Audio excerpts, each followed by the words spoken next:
Hey everybody, this is Rydo and we're back with another recording of Hearthstone. Today is Wednesday, August 1st. It's kind of a lazy Wednesday. I'm a little bit sleepy. We need to play Druid and more Druid. And I also need to get the Tavern Brawl done. I forgot about that, so let's start with that. So I was wrapped up last recording talking about a game called Chasm that just quite doesn't cut the mustard as a Metroidvania game. And in games like this, there was a list of things that were Metroidvania games or similar games on Steam that were recommended. And the first one was called Cat Maze. The graphics for Cat Maze don't look amazingly good, but it maybe plays really well and is in a sense the opposite of Chasm, or Chasm looked really good but played poorly. So I'm willing to put Cat Maze on my wish list and see how it is. It's 15% off right now for $8.49. And when did this game come out? May 24th, 2018. It's not an incredibly old game. But, that being said, I may come back and close Cat Maze because I'm looking at several. The next one on the list is called Callie's Caves 3. It's rated very positive, 85% of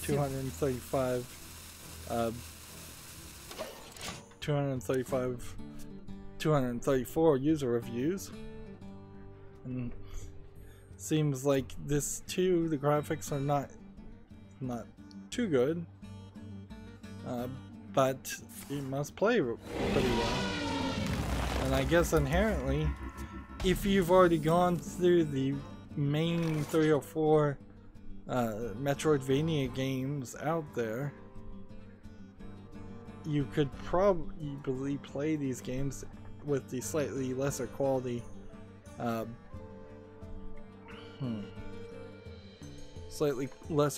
graphics and be moderately happy with them.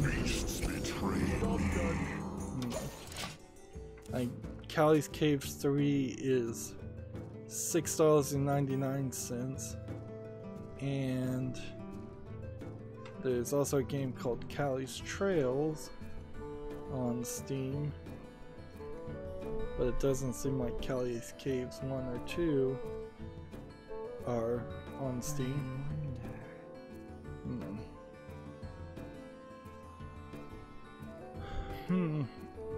I'm in a weird position here though, because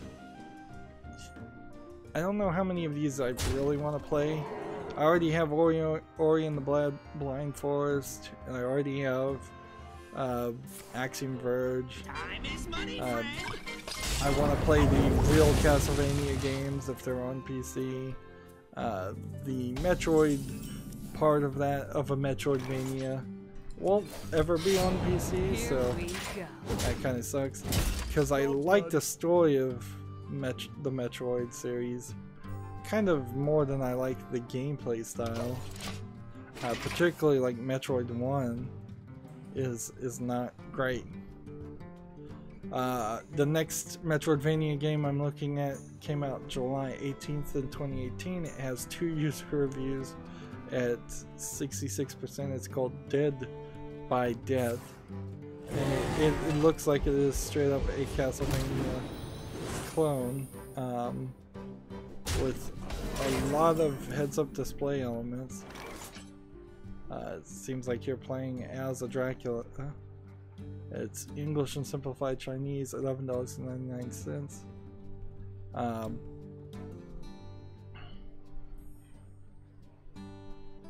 Interesting dilemma that puts me in, because do I want to cover a known entity that other people have already dealt with?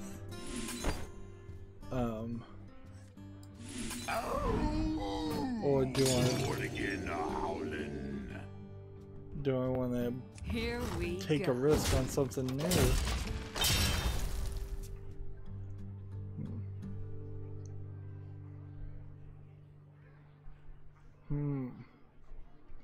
And then certainly it becomes a question of just like how long is too old for a game to have come out and not have any reviews on it. Of course, I'm also adding time to my stream, which I really don't have time to add time to my stream by going through older games. Like, next game I have that's a Metroidvania is called Indica 7 The Dream King. I think I can eliminate this one as a possibility because it has that pixel graphics, 8-bit graphics style to it. So even if this played really well, it just looks so bad to my eye. Not only because it has pixel graphics, it also just kind of looks bad because it seems like it has some kind of blur filter over it. The dark path is my destiny.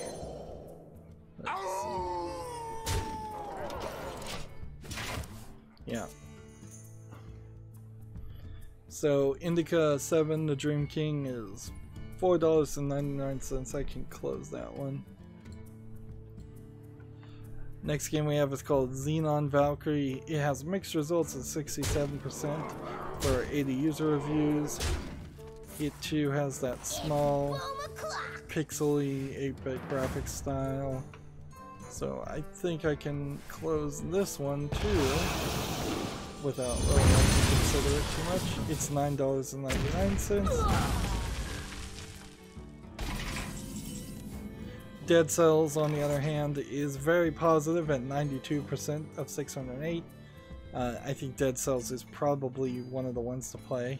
It's still labeled as early access, and ideally I would not play early access games. I just don't want to deal with that stuff. Dead Cells also is $24.99, which is actually rather expensive. Although maybe I could get it in the not a Metroidvania bundle with Saleston Sanctuary and Sundered and Quantum Melee, because I have some of those games that might be easier. The Shanti series is very positive at 92% of 14 user reviews in 30 days, and overwhelmingly positive 95% in general for Shanti and the Pirate's Curse. Really, Shanti is the one to play as, and they just put out an update for Shanti, the latest one, where you can play in her sleeping gown and then she throws a pillow and throws sheep, and the point being there that it's a half asleep theme. And then there's another part where she turns into a little robot tank character and drives around and shoots pellets. So different play styles with the same game, which is interesting considering what kind of game it is. Shanti is definitely one to play. Momodora Reverie Under the Moonlight is a very well-known game. Well, it's a lesser-known game actually. It's overwhelmingly positive, 95% over its lifetime. Came out on March 4th, 2016. So that's definitely one for the wishlist too. And the more I think about it, I think that probably means I have a big enough list of Metroidvania games already, so there's not enough justification to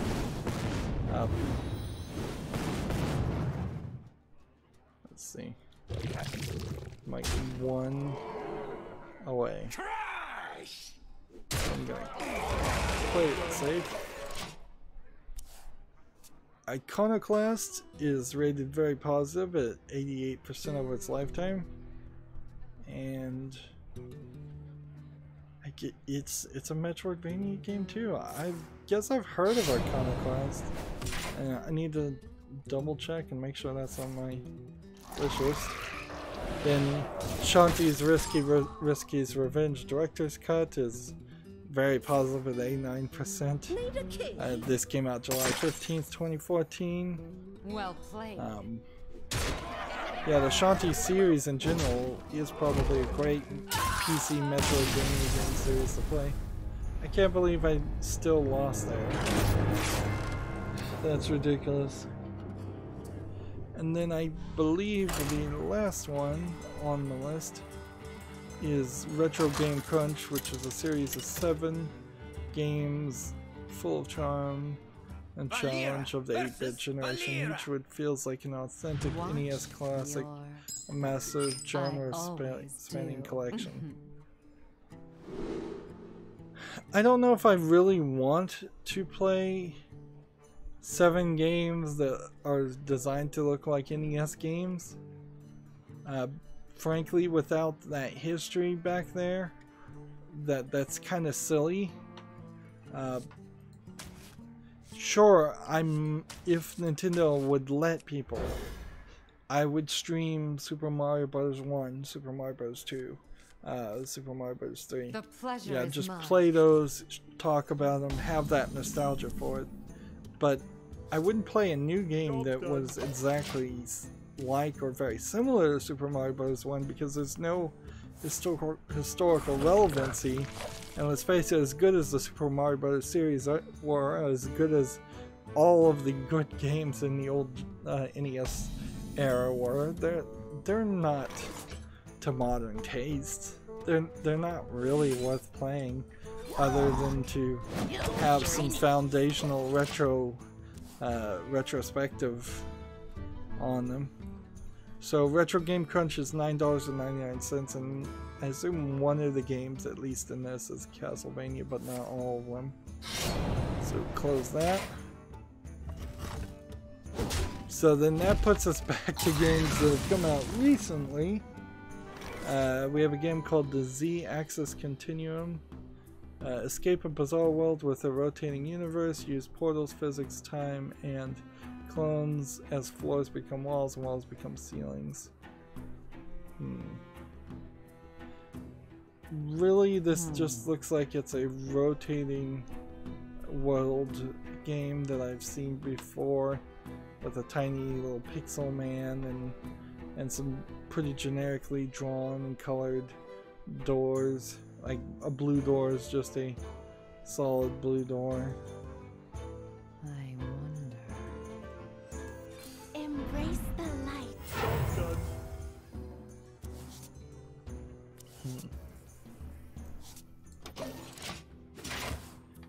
Yeah. And they're not even setting it in a 3D world. They're setting it in a 2D world. A flat 2D plane, so calling it the Z-Axis Continuum is not even the right name. A Z-Axis Continuum is $9.99 with no discount. And there's a GeForce driver update. Let me just close that first.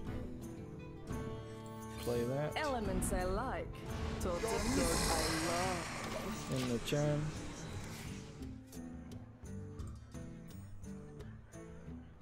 We've got a game on Steam called Saint Slaughter X Days. Incredible. It's a bunch of anime characters in religious-esque clothing. Let's see. It's a visual novel. The story revolves around the conflict between the Templar and the Sorcerer, the Goddess, the Goodness, and the Evil.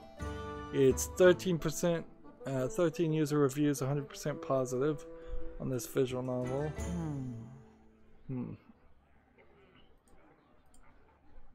Let's see.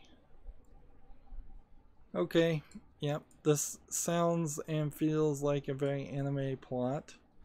The animation looks fine. Not astoundingly great, but not bad at all.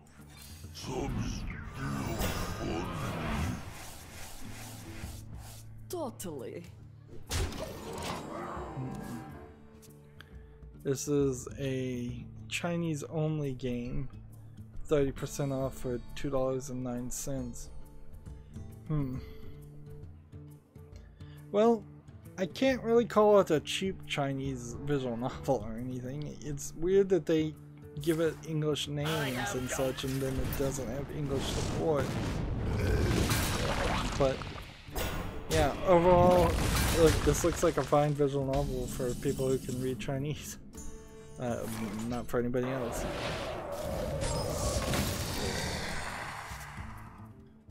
I wouldn't be surprised if a Chinese version of a visual novel just has a slightly simpler story, no crazy twists, no insane additions. Japanese stories in general tend to be always pushing forward to be more extreme to catch people's eye and sell more copies. Where's my cat?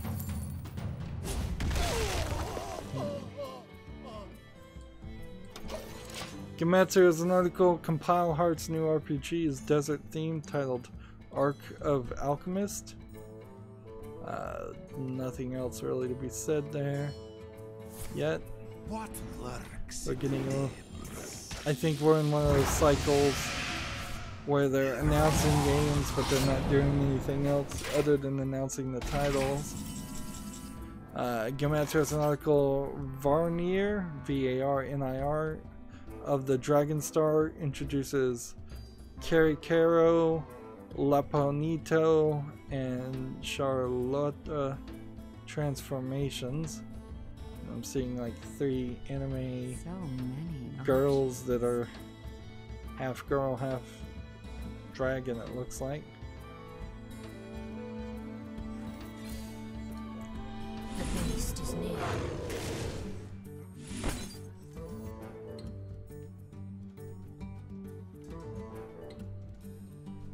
Let's see, play this. Freezing and Choose soon. Here we go. play that.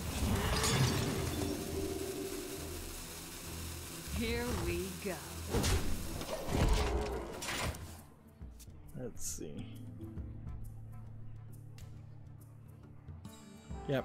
All of this article is really just centering around 3 pictures of these 3 characters, and I assume what are transformed states.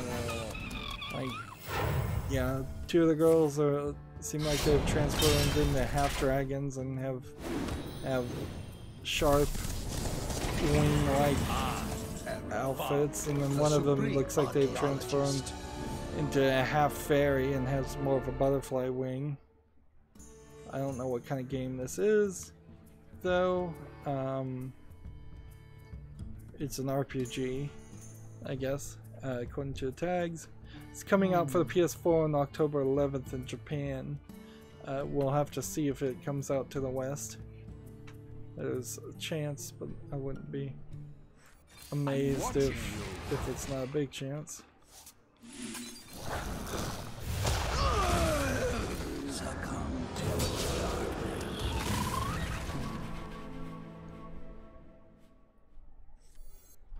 Let's go on this side here.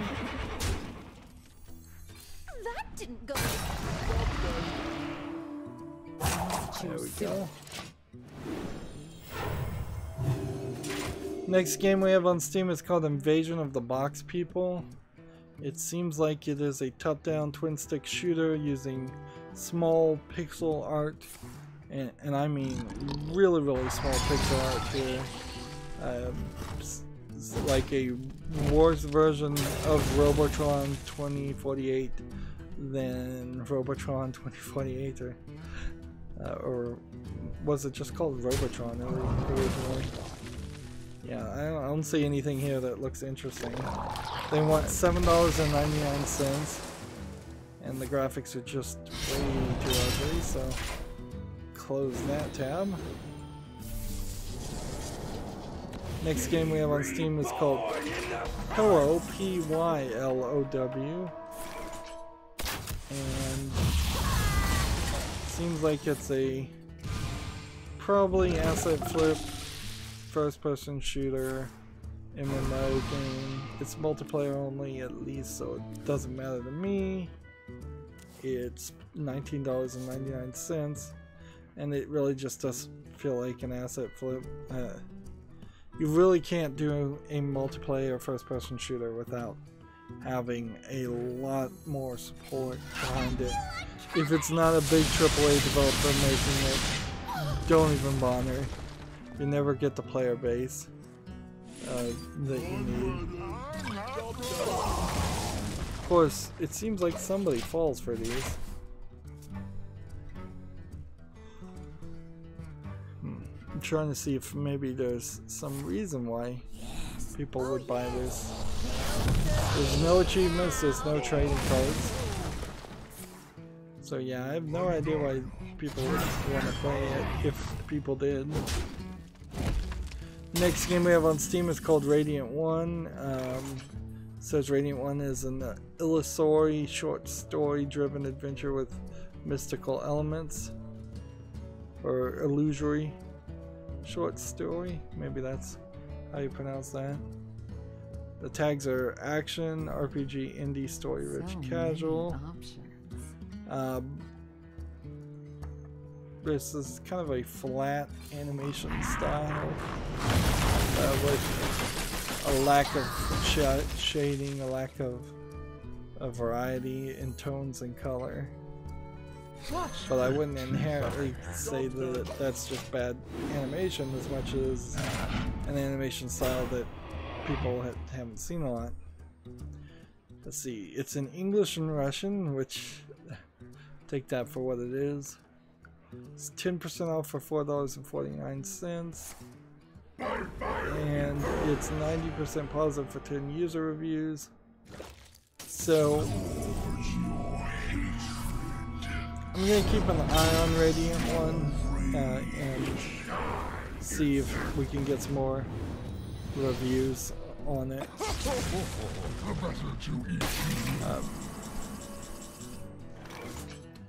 PC Gamer has an article. Bungie accidentally broke Destiny 2's matchmaking, and a lot of players prefer it this way. Let's see.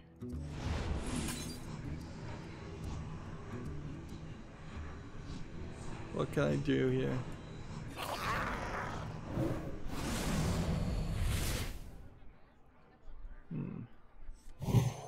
Safety restrictions offline. Harvesting servos engaged.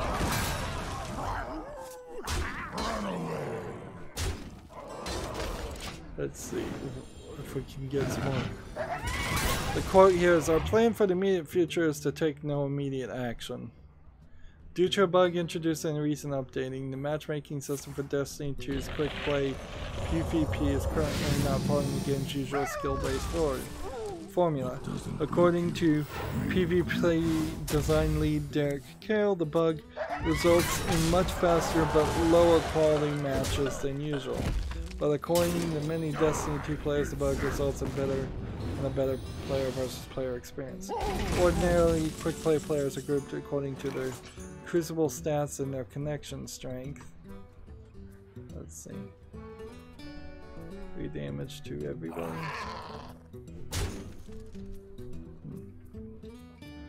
Well, why didn't I do this first?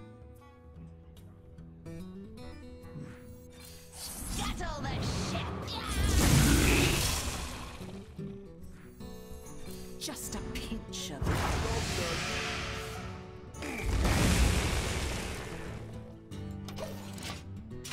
Let's see.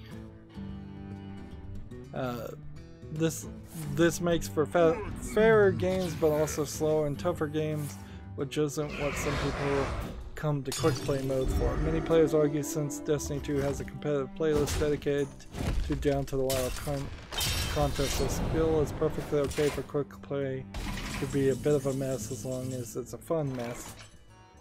Interesting. And then they had a poll: Are you happy with the current quick play matchmaking? 56% said yes, 28% said yes mostly, and 16% said no. I wonder.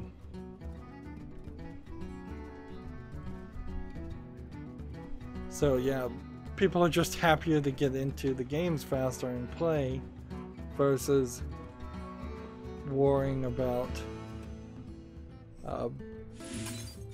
You take more candle.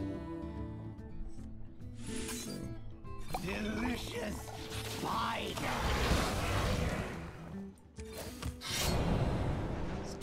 Play this. A new recipe. Here we go. Alright, we've got a game on Steam called IRO Space Hero. It's an indie action shoot 'em up 2D pixel graphics. Generally, in a scroll towards the top shoot 'em up bullet hell-esque game, you don't see such sharp animation.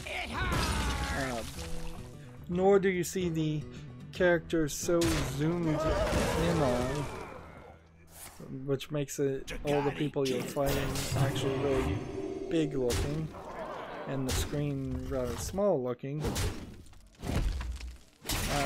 Inherently though, it's still just a style of game I don't want to ever play.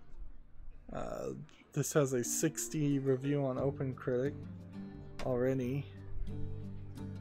Let's see. This and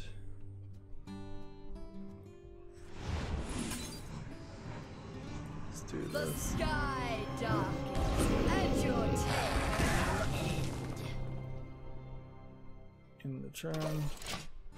Yeah, Euro Hero is 15% off for $8.49. It seems like regardless of quality, everybody wants $10 or thereabout for their game. Yeah, I have no interest in it.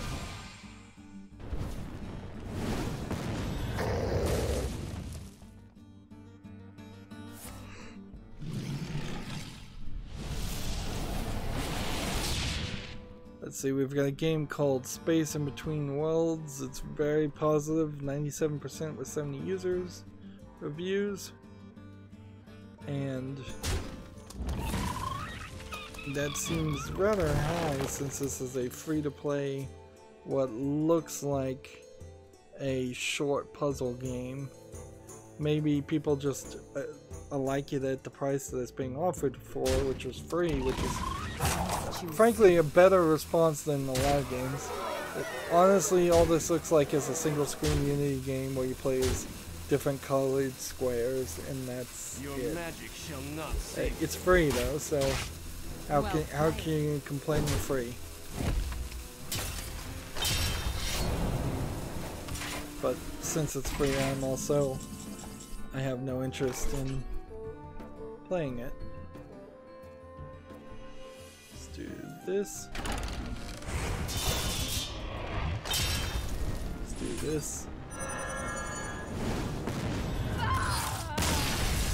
So we've got the return of spam games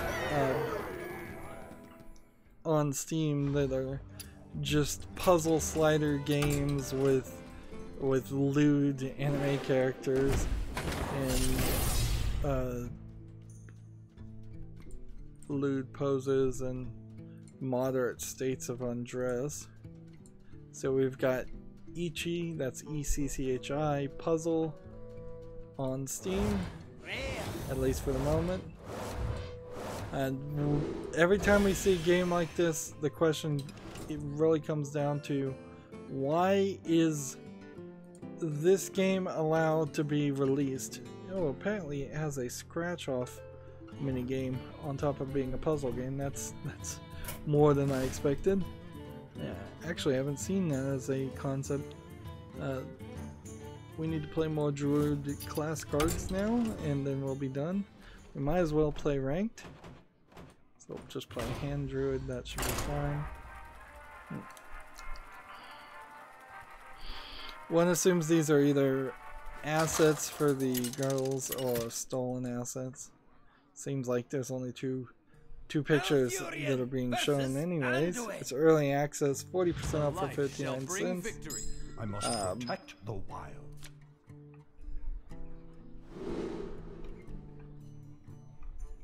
Like, in a weird way, I don't know what's going on here, because why are these games not getting flagged by...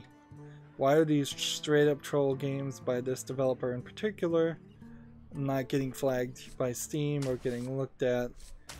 Inherently, Steam needs at least one person who is looking at every game that's going through Steam Direct or gonna be released just before the fact and saying, I'm gonna look at this game and I'm gonna either flag it and send it up to a bigger committee or somebody above me to see if they're gonna say yes or no to this game, or I'm gonna reject it immediately. And in fact, you probably would just have one employee. That's all you need. Giant Bomb was talking about the same idea and saying, well, you need a lot of employees, and I was like, not really. It would be one full-time person's job to look. You're just gonna look at all the applications, you're gonna look at all the screenshots, you're gonna watch all the videos, and anything that looks iffy, looks like a troll game, just reject it immediately, and then have an appeal process. If people file the appeal, then that's when it goes up to the higher ups. If somebody files the appeal and it turns out that it is still a troll game, that wasn't a mistake wasn't made, then that's when you probably start to think about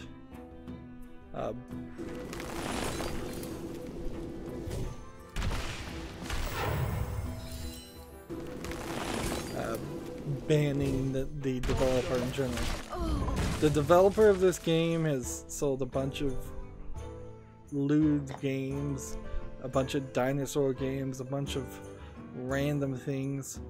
The vast majority of every game they've ever released has been rated mixed or negative. It's just not a quality product. It really isn't. And it's, I don't think, even trying to do anything. Like, I don't see any items for sale, I don't see any trading cards, I don't see any achievements. It's just trying to sell very extremely light porn. And I don't know who can buy porn on, or extremely light porn on Steam, but can't get it free on the internet. You'd have to be on a pretty censored like internet connection, I suppose. Moving on, next game we have on Steam is called Bang Bang Fruit 3. Yes, this is a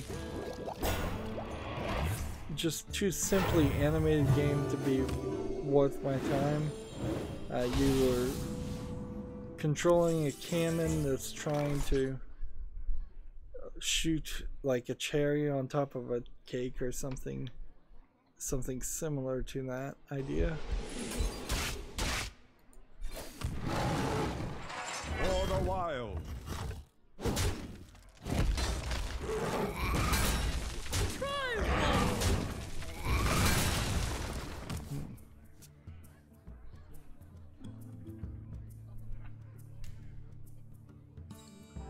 So yeah, I have no interest in Bang Bang 3, so I closed that. Sorry, I know I'm having a lot of pauses here. I'm half asleep. Half asleep again.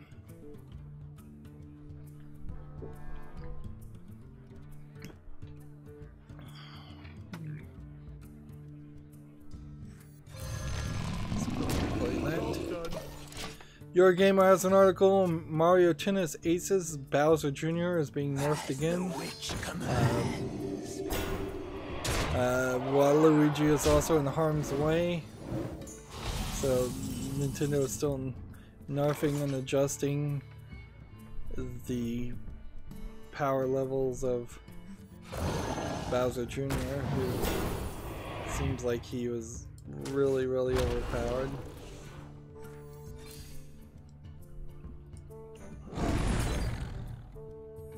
Let's see.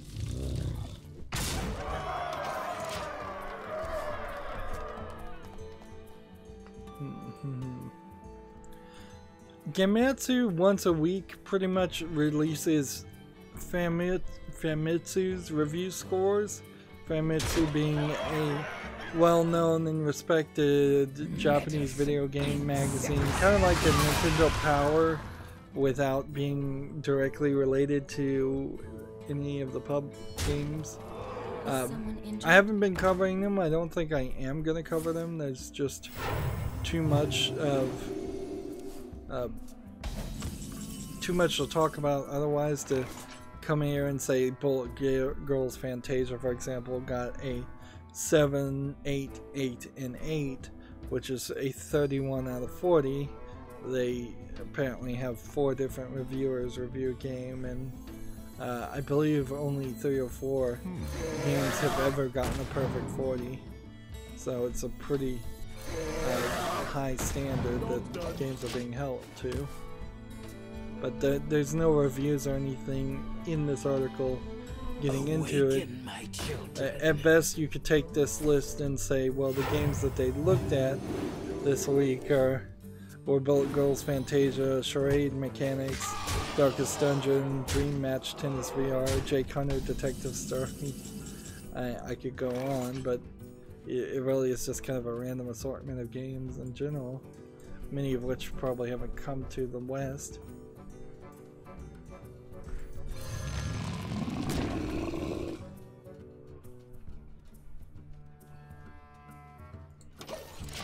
About to lose. I should have played this. We've got a game on Steam called Blast Zone Tournament. This seems like it is a Bomberman clone, which inherently, when you think about how bad Bomberman has been, that's not a terrible thought. Says it has over 10 billion combos in the outfits. And the trailer is quite flashy. Has its own EULA, single player, multiplayer. Fast-paced game. Meets explosive combat. 32-player cross-platform multiplayer. Your local online. Oh yeah, there's way too many players in this game though. Like, that is just way too many. There's 32 actually on the screen fighting each other and trying to blow each other up, and the screen levels are not designed big enough for that to make sense, and you're already zoomed out.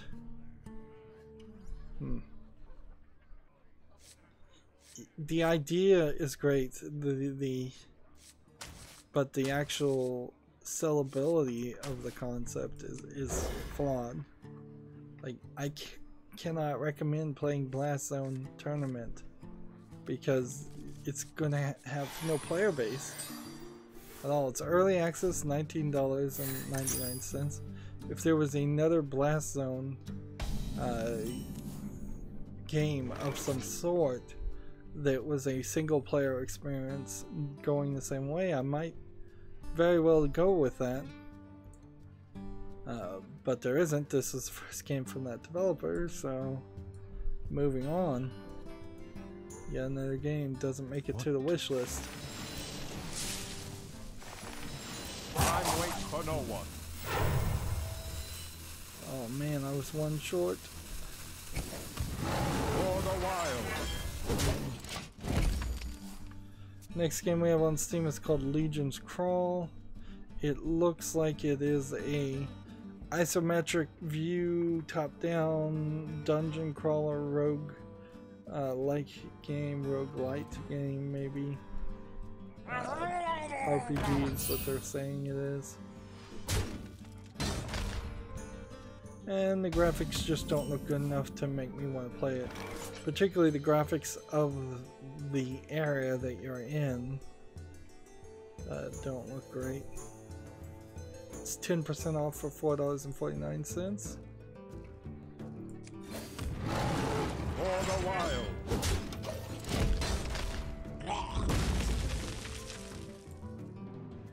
Let's see, Gematsu has another cool Darksiders 3 environmental puzzle gameplay. So that's another video I'm gonna watch.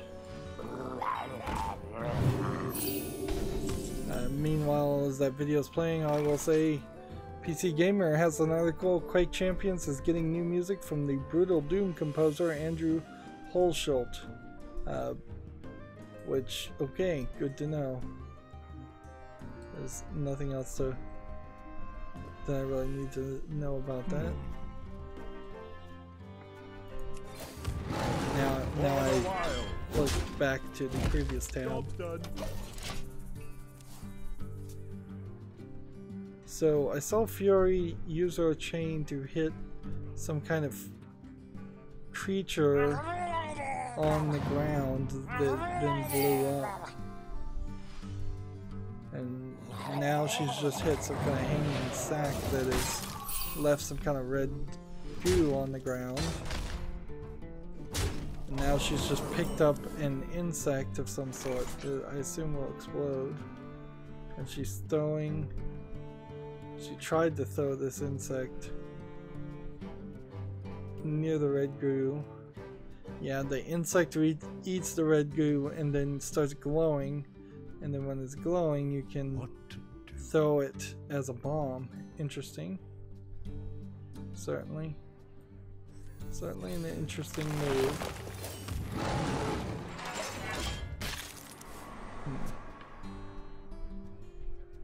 Now in the first Darksiders, there were just glowing plants that you would grab. Adding a little bit more to it makes me wonder if you're going to do it a little less or a little more. Or if there's just going to be a little bit more puzzles in general.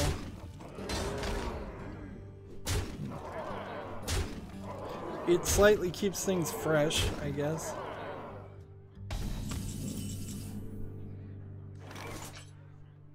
But it also comes off as rather weird. My will is not my own.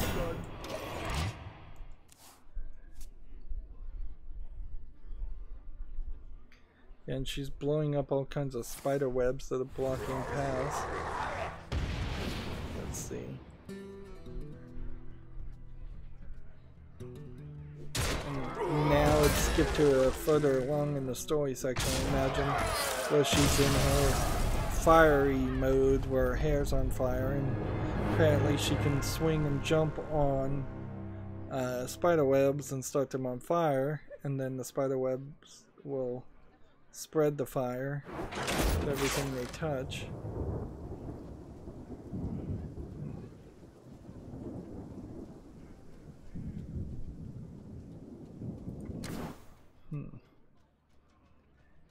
And we've got 2 more druid cards to play. We're not getting any victories, but we don't really need them. She also has like a ground pound attack in her fiery mode that start things on fire. The light shall bring victory. I must protect the wild. One almost assumes that the spider webs would regrow if you made a mistake. Now she has a sword that looks like a crystal sword that we've seen before. She's put it on her back. So I imagine she needs to find a statue that would hold the crystal sword to activate a door somewhere. Yep, that's where they went with that.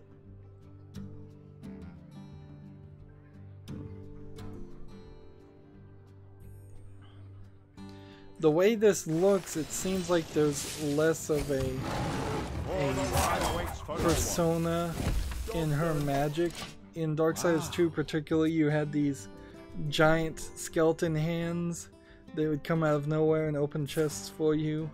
Here it just seems like little swishes of energy, which just looks better. It's less cluttered on the screen. So I believe that was the last card I needed to play, but I would like to win if I can. And she's jumping up and hitting door switches. And she seems like she can use the sword that's on her back to fight also.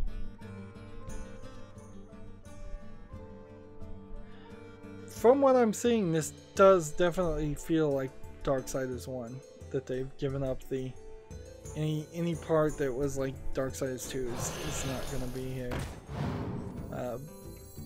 To almost an extreme level where some of the ideas or concepts might have made sense if integrated in more. Seems like they are changing a little things to keep the game interesting, but it's still very much going to be just more Darksiders 1, which is, at this point, more Darksiders 1 is great. It's exactly what I want in the series. Let's see.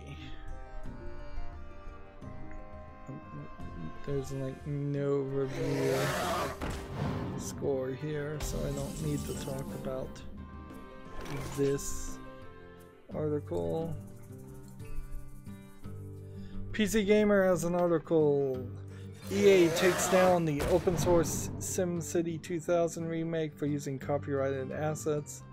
OpenSC2K used sprites lifted directly from SimCity 2000, and that's no good. You kind of assumed that's what EA was going to do, regardless.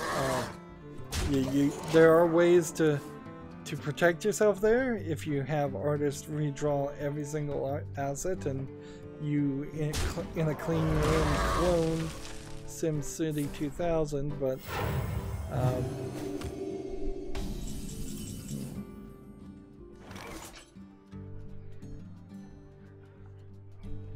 Where shall I strike? but yeah, again, this is an instance where don't make a fan mod, don't make a fan version of a game, just make a new game in the style of SimCity 2000 and make it your own.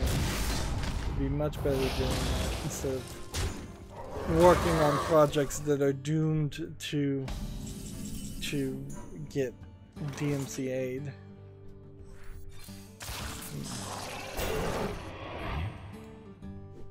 Well, GameIndustry.biz has an article. Steam active users are on an unusual decline throughout 2018. Steep decrease after January surge may reflect the popularity of PUBG than Fortnite. So the number of active users, though, should be going up unless people are playing PUBG and Fortnite on some other service other than Steam, which I wouldn't be surprised if a lot of people are just playing Fortnite on like Xbox or PS4. I'm not too worried about it though, like and Steam clearly is not worried about it. They're still banning cheaters left and right. I think Steam is not going anywhere anytime soon. Next game we have on Steam is called In the Dark. It's an RPG Maker game. It looks like pretty much every other RPG Maker game. Not good, so we can close that tab. Let's see. We have a game called Warrex. WARRECS. It's a VR game. Out of my jungle!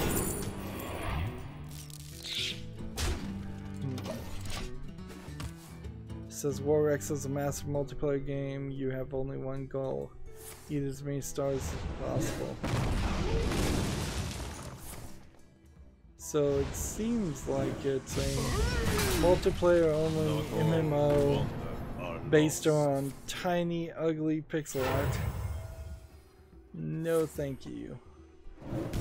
Does it require VR? No. Let's see. I bring life.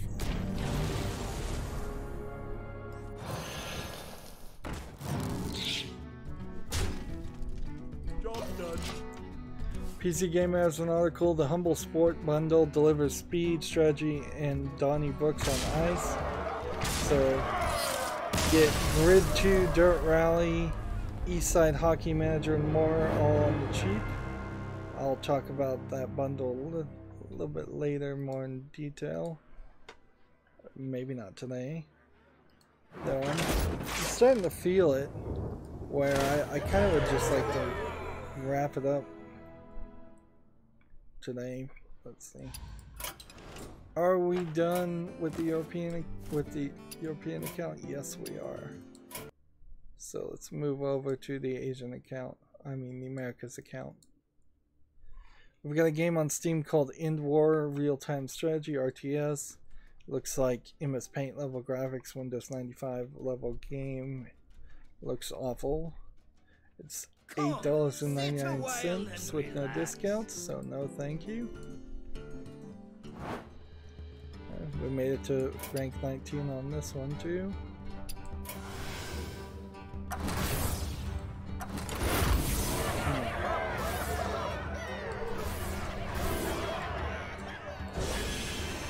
I'm not even going to bother to change the card back. I'm just going to move forward. Play a bunch of Warlock class cards. Let's see. Win with the Warlock a bunch of times.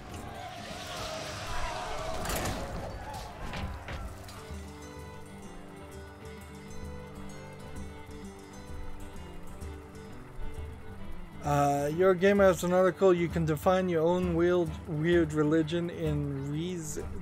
That's R-E-U-S. Developers' new God game called Godhood. I think it's kind of been a long time since we've had a God game.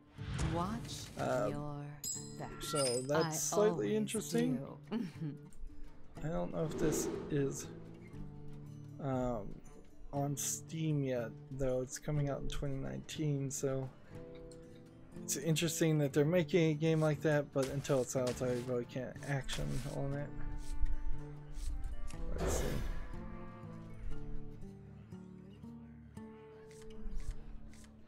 Gematsu has an article, MuseSynx, that's MUSYNX, version 1.1.1 update adds 11 new songs and a jump feature. This seems to be a PS4, Switch, and PS Vita music Guitar Hero-esque game, except for in an anime style. Choose soon.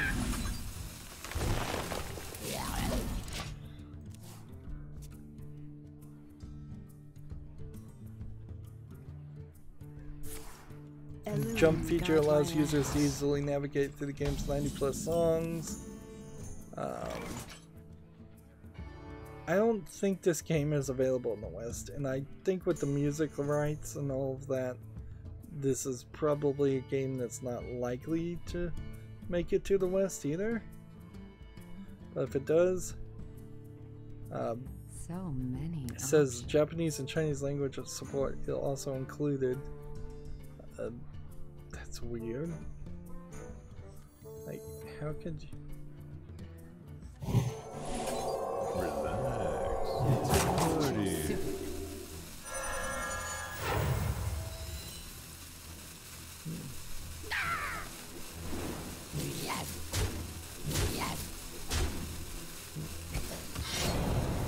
Here we go. Job Yeah, I guess I'm gonna keep an eye out and see if I can find this on PC. Well, actually, it's not on PC, so maybe it is in the West, but it's not on PC, and that's why I've never heard of it. Well, yeah, it's not on PC, so forget it. We've got a very generic game called Kids Learn on Steam. Looks like a very, very early learning game. I'm not sure how much faith you want to put into a company like this. It's $7.99. Like, frankly, YouTube's not the best place for your kids to be learning anything, but there probably is a website out there that is a trustworthy source. So maybe it is as simple as just letting your kids play at Disney.com or something like that, or Kids Disney, something that has some name behind it that you would be happier with. Looking at the developer who's made this game, they've made a lot of games and none of them have ever been rated, and they seem to just be kind of making random games, so I wouldn't really trust them with your kids' education. Similarly, we've got a game called Alien Hunt 3D that looks just awful. I don't really need to talk about it any more than that. It is just so extremely bad looking for $4.99.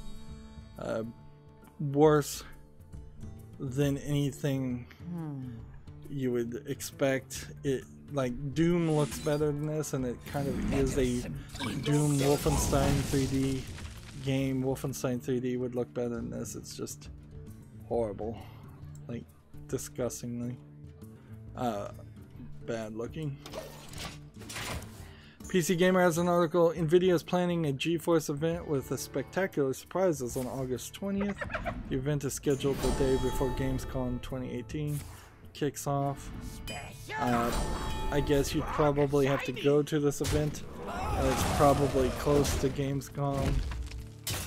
They might be giving away some video cards or something like that. We have what looks like another troll game called Shop Tycoon the Boss. Even if it's not a troll game, it's really, really ugly looking. So, early access, $4.99. No thank you. Close that tab. Here we go. We already talked about this, but Gamatsu has an article. Shanti Half Journey Hero update adds Jammies mode and Blaster Master Zero Transformation Dance, which is just two modes. One where she's playing in her pajamas and hitting people with pillows and throwing sheep, and one where she can turn into the Blaster Master Zero. Funny ideas, certainly, kind of just out of the blue. It's for Shanti Half Genie Hero, which is available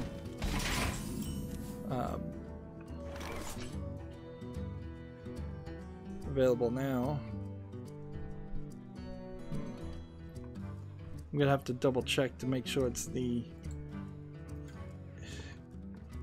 like, there's a couple of Half Genie Heroes is the weird thing here. Move! Next we have a game on Steam called Malfortune, a twin-stick shooter. It looks like it has MS Paint graphics, and so no thank you. It's 10% off for $8.99. Just trying to burn through all of this news. So we had some scam games on Steam, and so Valve has decided to add a pop-ups to the community market warning of potential scams. Dialog boxes warn users if they attempt to purchase an item for a game they don't own or a new release. Also, it takes approval to change the name of the game that a item is from. Why you would even allow them to do that in the first place is weird. A lot of the mainstream video game media are complaining about this story, like Valve did something wrong or by laying the game on their store originally, while kind of turning a blind eye and not even paying any attention to the fact that Valve reacted very quickly in this instance. It seems like in less than half a day they heard the report and investigated and removed the game, and they're refunding people who got scammed. So I mean, they're doing everything they can do short of actually curating the games before they come out on release, which is the one thing they need to do. But then also a lot of the mainstream video game media was just using this as an excuse to say, well, you need to actually curate your store in the different way, which is to say we want it to not have anime sex games in it. Which is, or we want it to not have any game that we disagree with it in it. Frankly, SJWs will want to silence any detractors or any competition, because frankly their ideas don't sell on their own. Their ideas only work on the basis of silencing any competition, so it's the only thing that's heard. I did this. I cursed them all. And remember, I'm talking about SJWs there, not just liberals in general. Some liberal ideas do make sense. It's just the extremist liberals, people who have gone down this rabbit hole of insanity. PC Gamer has an article. Logitech is acquiring Blue Microphones, maker of the popular Yeti series. Since I have a Blue Yeti, Blue was the name of the company, microphone myself, this is slightly concerning because I don't want Logitech to get in there and change the level of quality of microphones or the price of the microphones.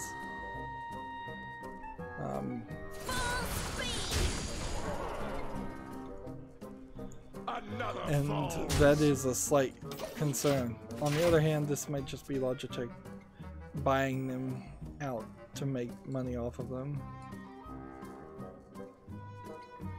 Let's see, we've got a game on Steam called Pixel Ripped 1989.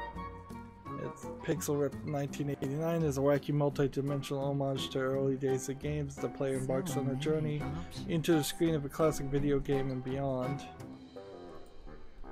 So you have kind of like this Game Boy like plays controller in your hand, but you're also going to different worlds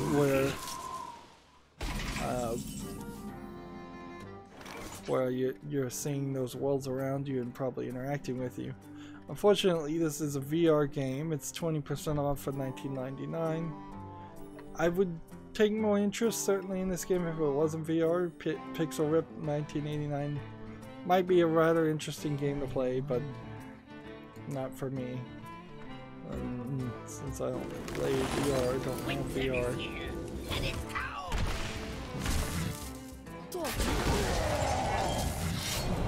Here we go. Forsaken Remastered is, let's see if we can reload this actually. Let's see. Is out now. It's positive, 90% positive for 10 user reviews. This is just Night Dive basically re-releasing Forsaken. I think historically speaking, it's important enough for me to own it, but it certainly is a game I'm not going to play for very long. I'd probably do like a 30-minute spotlight on it. It's 10% off for $17.99, which is probably way too expensive. This game is really out of nowhere.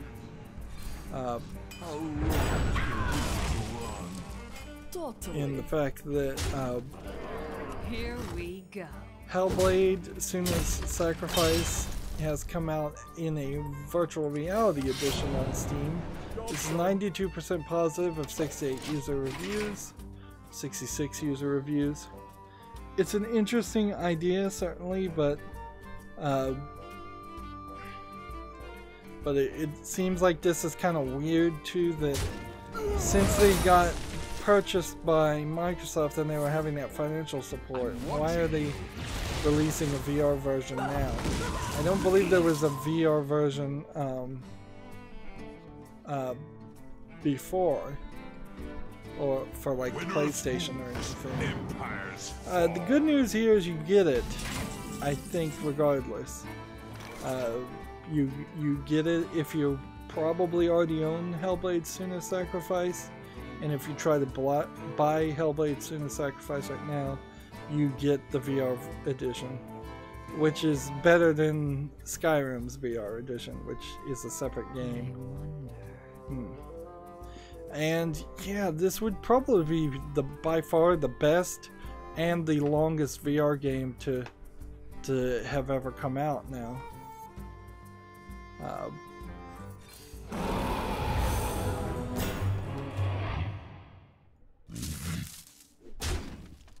Here we go. That is kind of surprising.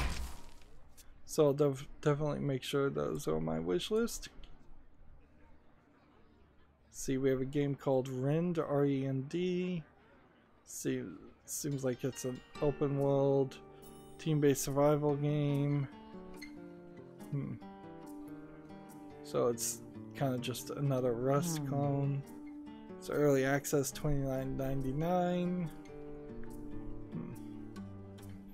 Might have a bit of a more Nordic feel to it. It's got some, but it's also got laser guns. The graphics don't look bad, it's just this is a survival game that inherently doesn't interest me. So yeah, for that reason I'm gonna close Rend and not think about it probably ever again.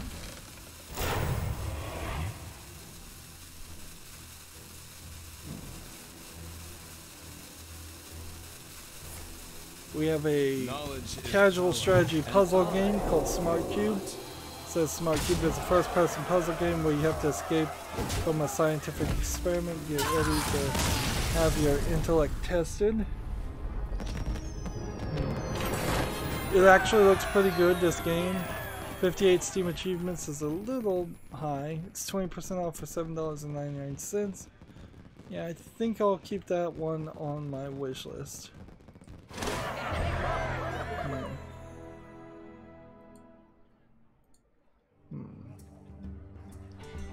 And where are we at this point? I need to get Priest and Warlock victories, and I need to play Warlock cards. And let's open this. I think it's just time for me to confess I'm too sleepy to go on further and make a third recording. So it's been kind of a mess anyways today on this stream. We've gotten a considerable amount of the news done.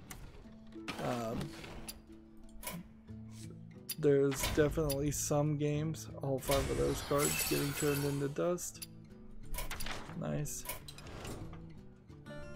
Let's see, let me just see if there's anything.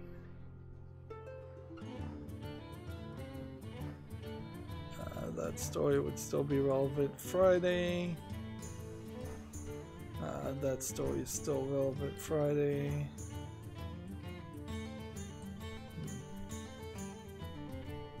Just talked about that game.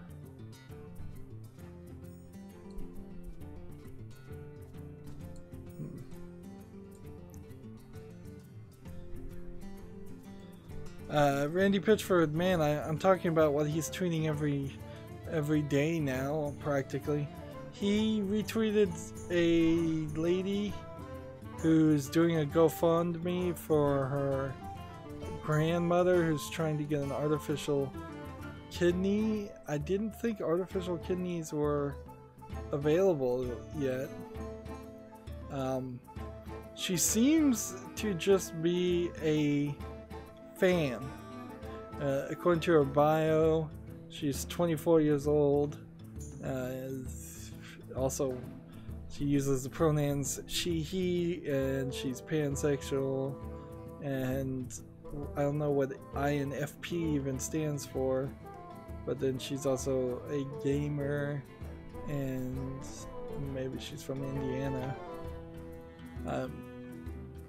It's just kind of weird. Weird for Randy Pitchford to for him to retweet it, trying to be a nice guy. Certainly, it's not the right thing.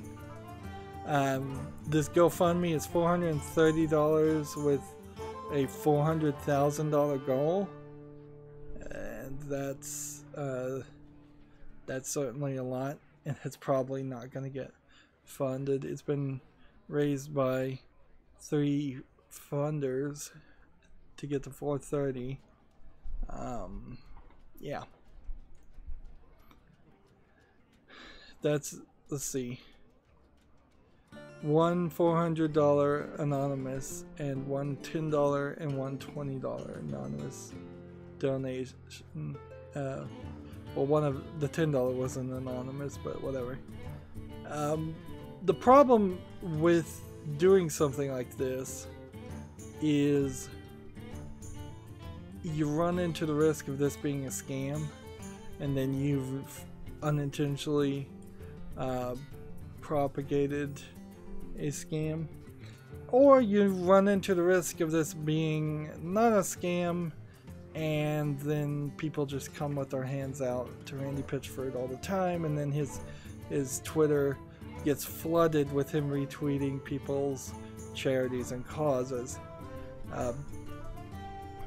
It's certainly easier for corporations and the CEOs of corporations to say, let's just not have any morals and not support any organization or any GoFundMe or anything, because it's just going to be too much. We'll see what happens. But in general, I agree with the spirit of them. This is at least the first time in several of these conversations where I think he's tweeted inappropriately as the CEO of Gearbox, where I think his heart was in the right place, as mine just wasn't. PC Gamer has an article, hackers have infiltrated Reddit and pillaged data from 2007 and earlier. It seems like a lot of it is probably not super important stuff, but yeah, that kind of sucks. This story may very well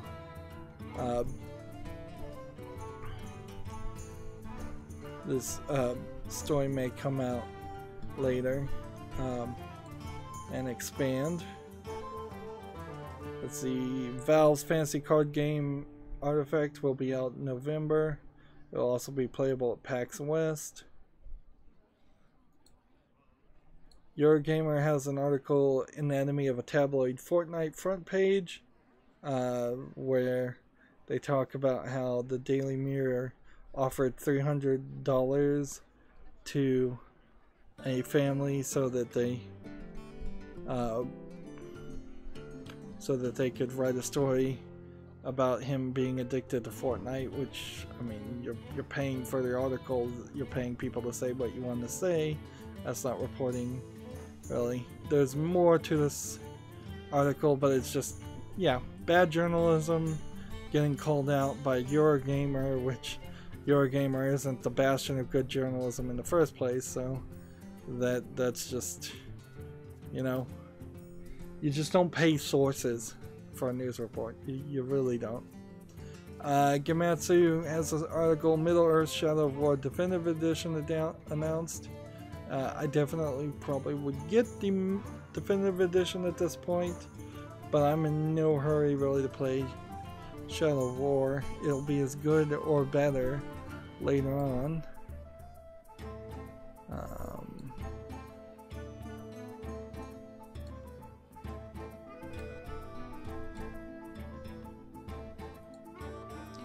And see, I'm just going through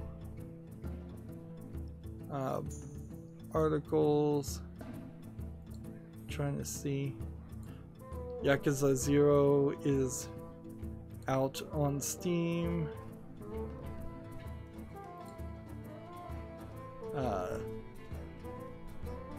The former THQ and Geotech boss is now going to be the president and CEO of the Sega of America.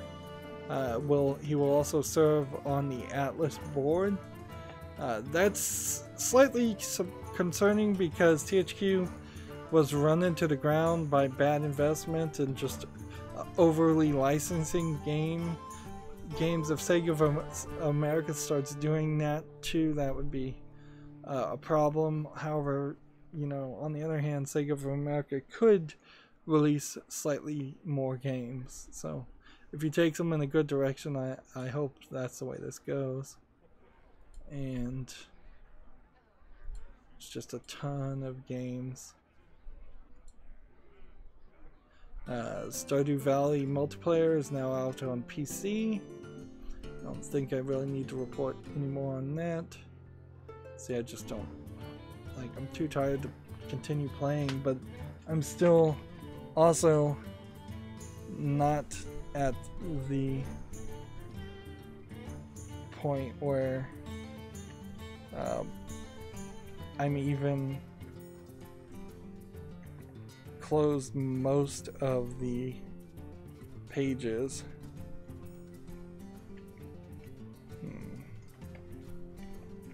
Yeah, there's so many more games that we'll talk about on Friday.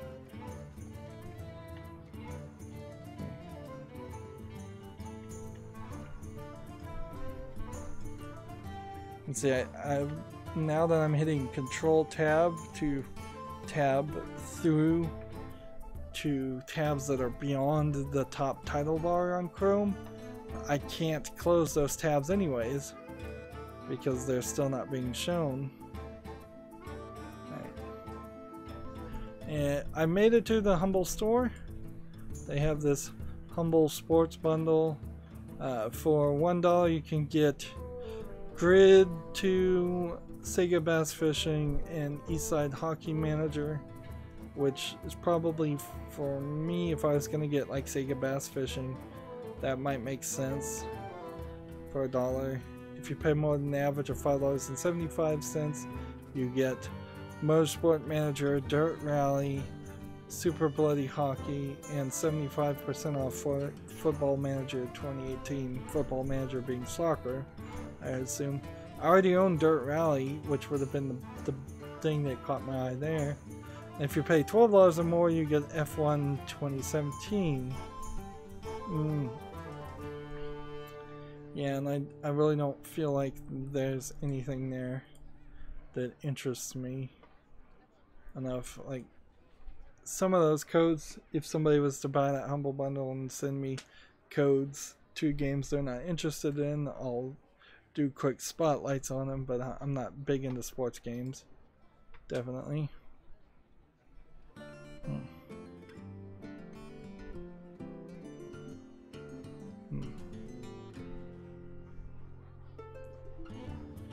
Here's a tweet from Elon Musk. If you're into video game development, consider applying to Tesla. We want to make super fun games that integrate the center touchscreen, phone, and car IRL. Okay, if you want to work for Tesla, I would caution against it. It may be an alright job, but it may not. I think people got way too excited about Tesla and they overhyped what they could deliver on. And that's about it.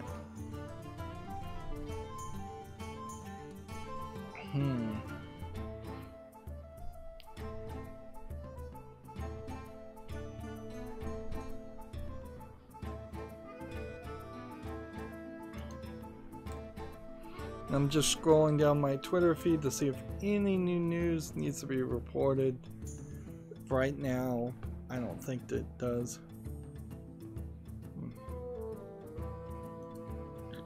more games coming out. Probably need to do a quality pass on the games. Also, I'm gonna have to play a little bit off screen to get daily quests done. I'll have to. I'm just gonna do all of this off screen, where I don't have to talk and where I don't have to focus on it. Then I'm probably gonna take a nap.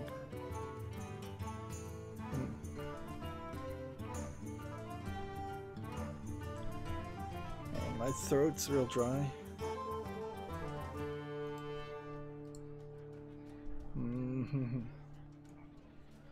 And yeah, this is a weird way to end a recording.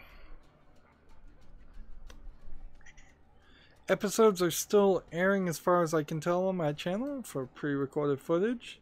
Everything should be airing. At least, I don't know if there's anything else to say there. It's like, yeah, check out what's airing on my channel. Yep. I'm ready to wrap this up. That's it for this recording. As always, I ask you to like, share, subscribe, comment, and watch every second of my videos. If you want to friend or follow me on any social media sites, there's a whole bunch of links down below in the description box. Thank you for watching. Have a good evening.